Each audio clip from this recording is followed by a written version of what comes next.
नमस्कार, मैं हूं गौरव यादव। मध्य प्रदेश के मंत्री विजय शाह की मुश्किलें बढ़ती नजर आ रही हैं। कल जहां सुप्रीम कोर्ट ने उन्हें फटकार लगाते हुए मध्य प्रदेश सरकार को निर्देशित किया था कि एसआईटी गठित की जाए और अगले 8 दिनों के अंदर एसआईटी की रिपोर्ट सुप्रीम कोर्ट में पेश की जाएगा, मध्य प्रदेश के मंत्री को बख्शा नहीं जाएगा, इस पर सख्त एक्शन होगा। वहीं आज एनडीए घटक दल के नेता चिराग पासवान ने भी एक बयान जारी किया। जो भी लोग ये बयान दे रहे हैं, सेना से ऊपर कोई नहीं। आज हम सब लोग हैं सिर्फ और सिर्फ सेना की वजह से। नतमस्तक हमें होना चाहिए अपने जवानों के सामने, अपने सैनिकों के सामने।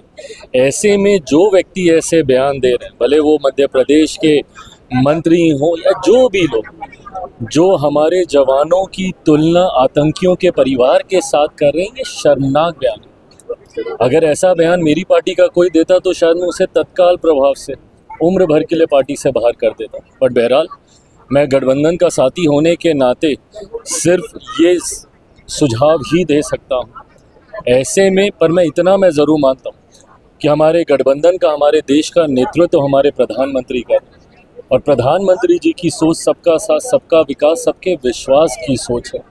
और हम सबका विश्वास हमारे प्रधानमंत्री जी की सोच पर है। और प्रधानमंत्री जी का सर्वोच्च सम्मान हमारी सेना, हमारे जवानों के प्रति। तो देखा आपने, चिराग पासवान ने नाम ना लेते हुए मंत्री को किस तरीके से फटकार लगाई। चिराग पासवान ने कहा कि यदि ये नेता हमारी पार्टी के होते तो बिना देरी करे तत्काल प्रभाव से उन्हें पार्टी से निष्कासित कर दिया जाता। न सिर्फ निष्कासित कर दिया जाता बल्कि उनकी आजीवन सदस्यता भी रद्द कर दी जाती। वहीं उन्होंने तंज कसते हुए कहा कि भारतीय जनता पार्टी में जो भी कुछ होता है वो प्रधानमंत्री नरेंद्र मोदी करते हैं। अब ये तंज है या वास्तविकता, ये हम आप पे छोड़ते हैं।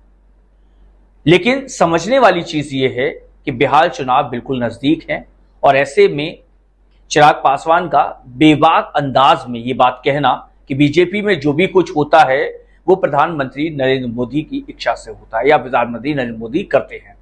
अब क्या विजय शाह पर ये कार्रवाई का इशारा है कि क्या प्रधानमंत्री नरेंद्र मोदी विजय शाह पर कार्रवाई करने वाले हैं, या उनका जो बयान है कर्नल सोफिया कुरैशी को लेकर, उसके पीछे भारतीय जनता पार्टी की मानसिकता दिखती है? क्योंकि जिस तरीके से भारतीय जनता पार्टी इस पूरे मामले पर मौन है, एफआईआर दर्ज करने के लिए हाईकोर्ट को इन्वॉल्व होना पड़ता है और हाईकोर्ट के इन्वॉल्वमेंट के बावजूद एफआईआर ऐसे शब्दों में लिखी जाती है जिसका कोई रूप ही नहीं होता। फिर जब एफआईआर को हाईकोर्ट देखता है तो सरकार को कड़ी फटकार लगाता है और कहता है कि इसको दोबारा से लिखा जाए और ऐसे लिखा जाए कि इस पर कार्यवाही हो। वहीं बिहार में भी मंत्री पर एक एफआईआर हो जाती है। उस सब के बावजूद बीजेपी अपने मंत्री को लगातार बचाने की कोशिश कर रही है और साइलेंट पड़ी हुई है। ऐसे में बीजेपी घटक दल के नेता यानी एनडीए के नेता चिराग पासवान का यह बयान, इससे पहले भी चिराग पासवान की पार्टी साफ कर चुकी है कि बिहार चुनाव में वो अकेले लड़ेंगे। तो क्या एनडीए टूटने वाला है? क्या इस बार बिहार चुनाव में नीतीश अलग लड़ेंगे, चिराग पासवान अलग लड़ेंगे? वो पहले ही कह चुके हैं बीजेपी को अलग लड़ना होगा। क्या ये सब जो घालमेल चल रहा है, ये सारा घालमेल राजनीतिक स्टंट है या वाकई में जो देश में हो रहा है?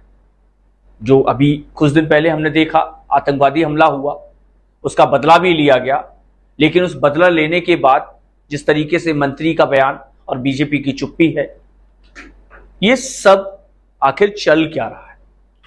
इस सब को समझने के लिए, इस सब को जानने के लिए हमारे साथ बने रहिए। नमस्कार।